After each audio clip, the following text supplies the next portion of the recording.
Hi everyone, my name is Muhida. आज हम class 11th history chapter 2 का नया टॉपिक पढ़ने वाले हैं। Topic name gender literacy culture. आज हम इस टॉपिक को इन डिटेल कवर करने वाले हैं कि किस तरीके से कि रोमन एम्पायर में वहां पर जेंडर इनइक्वालिटी से इक्वालिटीज किस तरीके से होती थी और वहां की लिटरेसी कैसी थी और वहां का कल्चर कैसा था। ये सारा का सारा कुछ आज हम इस वीडियो में पढ़ने वाले हैं। Roman society was the widespread prevalence of the nuclear family. Roman empire का एक मॉडर्न फीचर कह सकते हैं कि रोमन एम्पायर का एक मॉडर्न फीचर क्या था कि वहां की जो भी फैमिलीज होती थी वो न्यूक्लियर फैमिली होती थी। Nuclear family in the sense कि एक फादर, मदर और उसके बच्चे होते थे, यानी कि अडल्ट जो सन्स होते थे, अडल्ट बच्चे जो होते थे वो अपने पेरेंट्स के साथ एक ही घर में नहीं रहते थे, बल्कि वो अपनी बीवी और बच्चों के साथ अलग घर में रहते थे, जिसे न्यूक्लियर फैमिली कहते हैं। जॉइंट फैमिली नहीं बल्कि न्यूक्लियर फैमिली। न्यूक्लियर फैमिली यानी हस्बैंड, वाइफ और उनके बच्चे रहते थे। तो रोमन एम्पायर में फैमिली सिस्टम कैसा होता था कि वहां पर न्यूक्लियर फैमिली सिस्टम होता था। अडल्ट अपने पेरेंट्स के साथ नहीं रहते थे। First century BCE, the typical form of marriage where the wife did not transfer to her husband's authority but retained full right in the property of her natal family।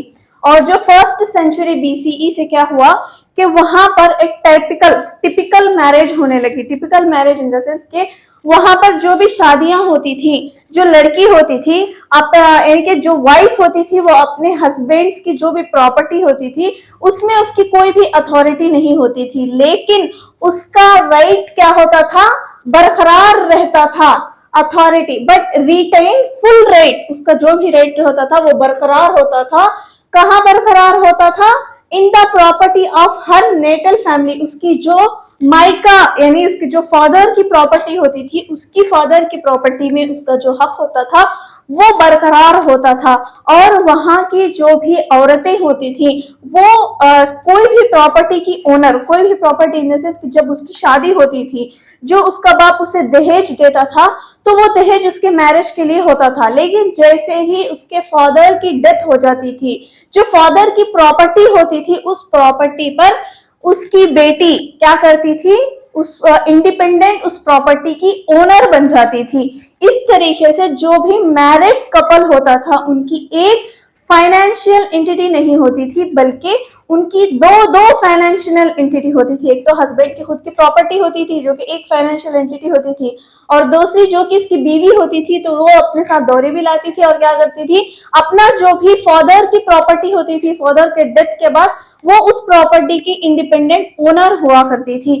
इस तरीके से वहां पर मैरिड कपल के पास to financial entities हुआ करती थी।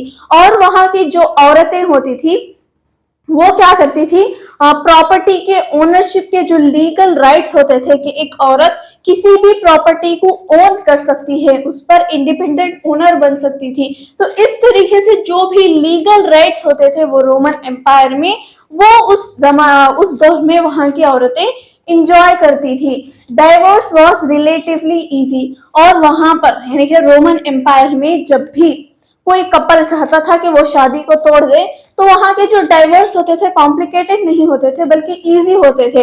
अगर किसी को डिवोर्स देना होता था तो सिर्फ उसे एक अनाउंसमेंट या फिर कुछ इजी फॉर्म करना पड़ता था, जिससे वजह से उसकी वो शादी भी खारिज हो जाती थी, बल्कि इजी डाइवोर्स फॉर्म होता था, कोई भी कॉम्प्लिकेटेड फॉर्म नहीं होता था। Males married in their late 20s or early 30s. Women were married off in the late 10s or early 20s. और जो मेल्स होते थे वो कब शादी करते थे, वो या तो लेट 20s में शादी करते थे या फिर अर्ली 30s में शादी करते थे। जबकि जो औरतें हैं, जो लड़कियां जब शादी कब करती थी, लेट 10s में या फिर अर्ली 20s में शादी करती थी। तो इस वजह से जो ये जो एज गैप है, लड़का बहुत बड़ा और लड़की छोटी होती थी, तो इनमें बहुत सारे इनइक्वालिटीज भी हुआ करती थी, झगड़े भी होते थे, और जो हस्बैंड्स होते थे वो अपने वाइफ पर डोमिनेट करते थे। कभी कभार हस्बैंड्स भी क्या करते थे, अपनी जो वाइफ्स होती थी उन पर हाथ भी उठाते थे, मारपीट भी किया करते थे। ये हमें कैसे पता चला? Saint Augustine 354 to 430 was bishop of the North African city of Hippo. North Africa में एक सिटी थी, सिटी का नाम क्या था? हिप्पो। इस सिटी हिप्पो में जो ये अगस्टाइन था, ये बिशप था। ये बताता है कि किस तरीके से इसके फादर ने इसकी मदर को मारा था। और वहां की जो वाइफ्स हुआ करती थी, जो औरतें होती थी, जब भी उनके हस्बैंड्स उन्हें मारते थे, जो भी जख्म होते थे, वो आपस में अपनी जो सहेलियां होती थी उसे दिखाती थी कि मेरे हस्बैंड्स ने यहाँ मारा, वहां मारा। जो भी अपने जख्म होते थे वो एक दूसरे को बताया करते थे। तो इससे ये पता चला कि वहां पर जो भी हस्बैंड्स हुआ करते थे, जो भी मेल्स होते थे, वो क्या करते थे? वुमेन्स पर डोमिनेट करते थे। और इस एज गैप की वजह से बहुत सारे इनइक्वालिटीज भी हुआ करते थे। अब यहाँ पर हमने जेंडर के बारे में जान लिया कि किस तरीके से औरत की पोजीशंस थी और किस तरीके से मर्द की पोजीशंस थी। औरत के कौन कौन से लीगल राइट्स थे और उनके साथ क्या क्या होता था, और मेल्स के पास कौन से लीगल राइट्स थे और वो क्या करते थे। एक और था, fathers had substantial legal control over their children, यानी कि जो फादर होता था, अगर उसे अनवांटेड चाइल्ड हुआ, यानी कि ऐसा बच्चा हुआ जो कि उसे अपनाना नहीं होता था, तो उस बच्चे को क्या कर देता था? मरने के लिए ठंडी में, कोल्ड में छोड़ देता था। यानी कि कोई भी बच्चे पर उसका फादर का राइट होता था उसे जीने देने के लिए या फिर मारने के लिए। अगर फादर चाहता था तो वो अपने बच्चे को मरने के लिए छोड़ भी सकता था, अगर फादर चाहता था तो अपने ही बच्चे को पाल भी सकता था। ये सारा का सारा कुछ हमने जेंडर के बारे में पढ़ा कि किस तरीके से वहां पर फादर की पोजीशंस थी, किस तरीके से वहां पर मदर की पोजीशंस थी, यानी कि वहां पर किस तरीके से वुमेन एंड जो भी मेंस थी वहां पर उनकी क्या क्या पोजीशंस थी, कैसे जेंडर इनइक्वालिटीज, लीगल राइट्स क्या क्या थे, सारा का सारा कुछ हमने जेंडर के बारे में पढ़ा। अब पढ़ते हैं लिटरेसी के बारे में। What about literacy? Roman Empire में लिटरेसी कैसी थी, लोग किस तरीके से पढ़ते लिखते थे, क्या पढ़ाई होती थी उनकी। तो लिटरेसी के बारे में वहां पर कैजुअल लिटरेसी होती थी। कैजुअल लिटरेसी यानी कि जो भी एवरीडे यूज होने वाली जो भी लैंग्वेज होती थी, जैसा एवरीडे यूज होने वाली जो भी लिखते बोलते थे, वो वहां पर कैजुअल लैंग्वेज होती थी। और यही कैजुअल लैंग्वेज और रोमन जो भी वहां पर रोमन एम्पायर था वहां पर वाइड स्प्रेड थी। हमें कैसे पता चला? इन पोम्पाई, पोम्पाई जो था ये एक सिटी थी। ये सिटी वॉल्केनिक इरप्शन में दब गई थी। वॉल्केनिक इरप्शन जब हुआ, ये जो सिटी पोम्पाई थी ये वॉल्केनिक इरप्शन के नीचे दफन हो गई थी। कब? 79 सीई में। जब इसका स्टडी की गई, जब इसको एक्सकवेट किया गया, तो हमें बहुत ही ज्यादा स्ट्रॉन्ग एविडेंस मिले हैं कि इस पोम्पाई सिटी में बहुत ही सारे एडवर्टाइजमेंट, यानी कि पोम्पाई सिटी के जो भी वॉल्स होते थे, स्ट्रीट वॉल्स पर एडवर्टाइजमेंट, और वहां पर ग्रिफ्टीज जो भी होता था, वह जो पेंटिंग होती थी या फिर कोई भी ऐसा मैसेज जो लोग उससे पढ़कर कुछ समझ सके, जो कि वो कौन सी लैंग्वेज में होता था? कैजुअल लैंग्वेज में। जो भी एडवर्टाइजमेंट, जो भी पोस्टर, कुछ भी ऐसा जो लोग उसे पढ़ सके, तो वो कौन सी लैंग्वेज में होता था? कैजुअल लैंग्वेज में होता था।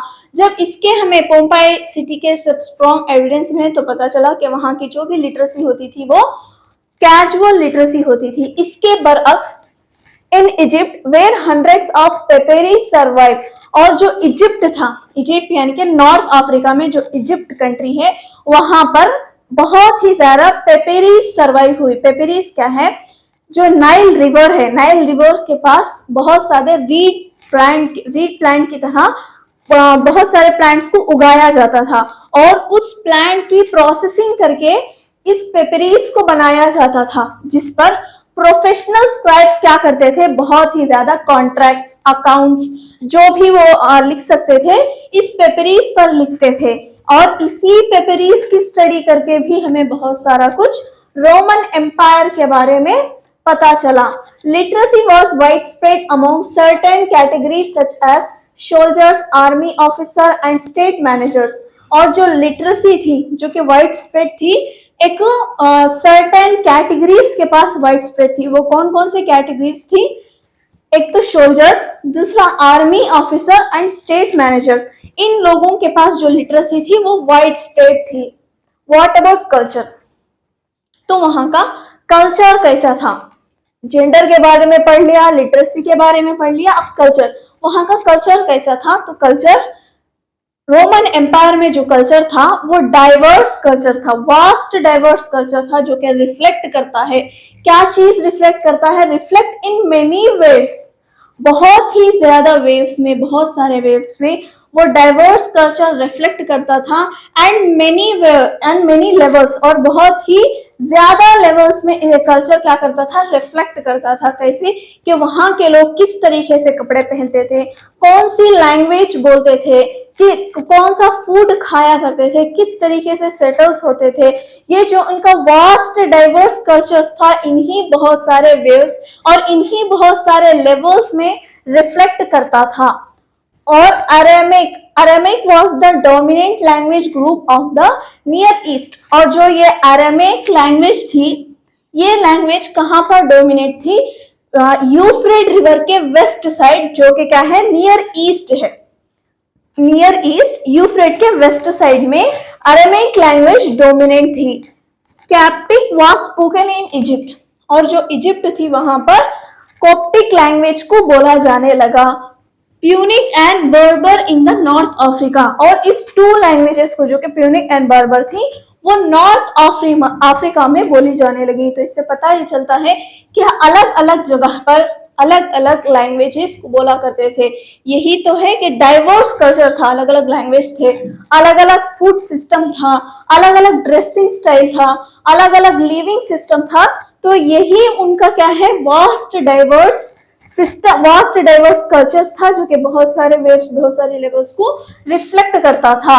Many of these linguistic cultures were purely oral, और जितने भी लिंग्विस्टिक कल्चर्स हुआ करते थे, जो जबान, लिंग्विस्टिक यानी कि जो बोलते थे, जबान से बोलते थे, वो क्या थे, प्यूरली ओरल थे, यानी कि जो भी लैंग्वेजेस थी वो ओरली बोलते थे, उन्हें रिटन फॉर्म में नहीं लिखाया गया था।